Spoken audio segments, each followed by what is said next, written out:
Assalamualaikum warahmatullahi wabarakatuh dan salam sejahtera kepada semua pelajar MPB Produksi Multimedia tingkatan 5 SMK Gadong Beaufort.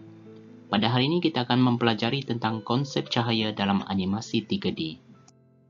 Objektif pelajaran kita pada hari ini terbahagi kepada dua. Yang pertama, pada akhir pembelajaran, pelajar akan dapat memahami konsep cahaya dalam animasi 3D.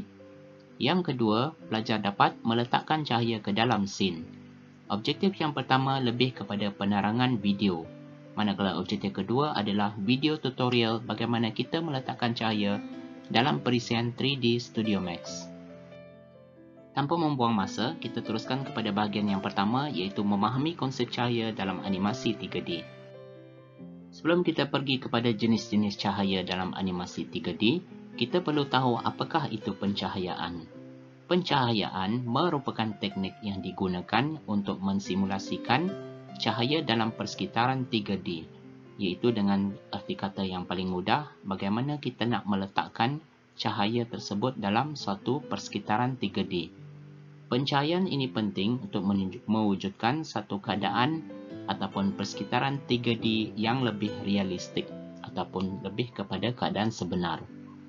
Terdapat 6 teknik pencahayaan 3D, iaitu yang pertama, cahaya omni ataupun titik, yang kedua, cahaya berarah, yang ketiga, spot, yang keempat, kawasan, kelima, isi padu, dan keenam, sekeliling.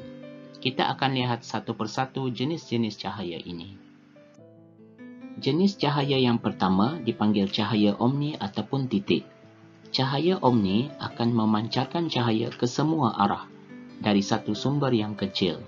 Contohnya, cahaya daripada mentol lampu, cahaya daripada lilin, dan cahaya daripada lampu pokok Krismas. Pelajar boleh lihat dalam rajah 6.4.34, iaitu cahaya omni ataupun titik dalam filem animasi The Incredibles. Jenis cahaya yang kedua dipanggil cahaya berarah ataupun directional light. Cahaya berarah mewakili sumber cahaya yang jauh seperti matahari dan bulan. Sinar yang dipancarkan selari dalam satu arah. Pelajar boleh lihat dua contoh gambar yang diberikan di bawah untuk cahaya berarah. Jenis cahaya yang ketiga dipanggil cahaya spot ataupun spotlight. Ada dua jenis cahaya spot. Yang pertama, target spot. Yang kedua, free spot. Target spot memancarkan sinar cahaya yang berfokus. Contohnya lampu meja. Manakala free spot tidak mempunyai objek sasaran. Contohnya lampu jalan, di mana cahayanya tersebar ke semua arah. Cahaya kawasan ataupun area light merupakan jenis cahaya yang keempat. Jenis ini memancarkan cahaya mengikut bentuk ataupun sempadan tertentu. Contohnya segi empat, bulat ataupun separuh bulat. Cahaya ini akan menghasilkan bayangan lembut yang memberi kesan realistik kepada persekitaran 3D. Pelajar boleh lihat dalam rajah 6.4.37 cahaya kawasan dalam filem animasi La Luna. Jenis yang kelima dipanggil cahaya isi padu ataupun volume light. Volume light menyinari cahaya ke semua arah dari titik tertentu.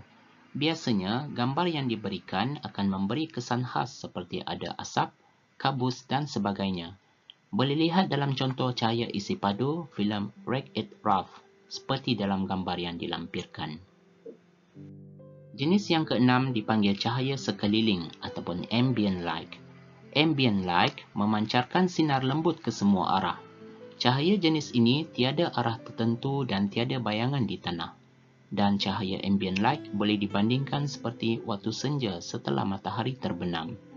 Contohnya dalam gambar cahaya ambient light dalam filem Pixar Up. Baiklah pelajar sekalian, kita telah selesai dalam bahagian 1 tadi. Sekarang kita teruskan ke bahagian 2 iaitu cara meletakkan cahaya dalam 3D.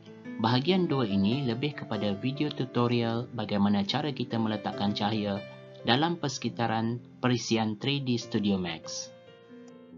Sekarang cikgu akan tunjukkan macam mana membina objek 3D dan meletakkan cahaya. Cara membina objek 3D, pilih panel Create dan pilih ikon geometri. Kemudian pilih butang T-Port.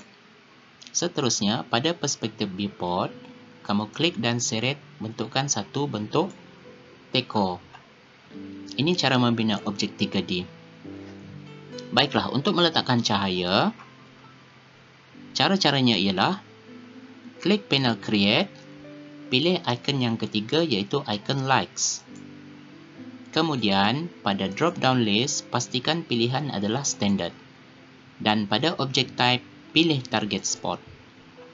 Kemudian, pada Left Viewport, pelajar boleh klik dan seret, tertikus jangan lepaskan, halakan ke arah teko. Kemudian lepaskan. Untuk ubah suai cahaya, pelajar boleh gunakan tools Select and Move. Kemudian, pergi ke cahaya tersebut dan gerakkan cahaya itu. Pelajar boleh lihat hasilnya di perspektif viewport. Selain daripada itu, kita juga boleh letakkan ataupun gerakkan cahaya yang di hadapan tersebut. Okey, seperti ini.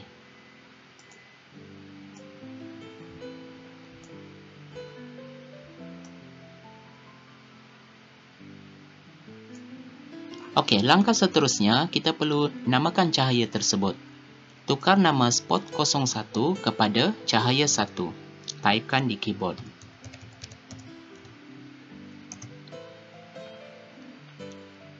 Kemudian, untuk mengubah suai cahaya, aktifkan dulu cahaya tersebut. Pilih tab Modify. Kemudian, pada bahagian Shadow, pastikan ke kotak On tersebut ditandakan dan kotak Use Global Setting ditandakan. Dan pastikan Shadow Map juga dipilih.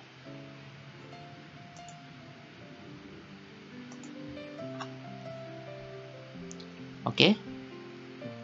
Seterusnya, pelajar boleh ubah suai kedudukan cahaya untuk melihat hasil yang lain.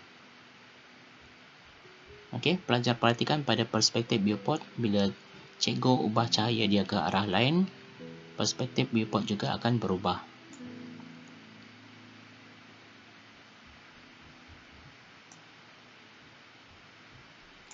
Okey, langkah terakhir ialah tekan File Save untuk menyimpan kerja. Masukkan dalam folder dan namakan sebagai cahaya 1. Tekan Save. Okey, itu saja cara meletakkan cahaya ke dalam scene. Baiklah, kita telah sampai kepada kesimpulan pelajaran. Terdapat dua kesimpulan. Yang pertama, konsep cahaya 3D terdiri daripada 6 teknik cahaya, iaitu omni, berarah, spot, kawasan, isi padu dan sekeliling. Manakala ada 11 langkah untuk meletakkan cahaya ke dalam scene. Kita telah sampai kepada penghujung pelajaran. Cikgu harap agar semua pelajar dapat memahami dengan baik tentang bab ini. Sekian, terima kasih. Assalamualaikum warahmatullahi wabarakatuh.